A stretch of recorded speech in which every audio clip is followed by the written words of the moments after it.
अब आइए चलते हैं क्वेश्चन नंबर 10 की तरफ। A man rowing boat upstream is at rest with respect to शोर।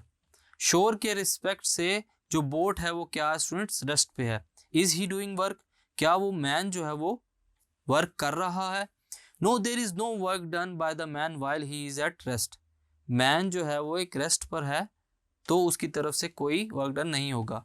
With respect to the shore, according to the definition of work done की definition के मुताबिक W is equal to force dot displacement dot product of force and displacement. As the man is at rest so there is no displacement. D is equal to 0, W is equal to F into 0 which gives 0. So work done will be 0. This shows that there is no work done by the man rowing boat but at rest with respect to the shore.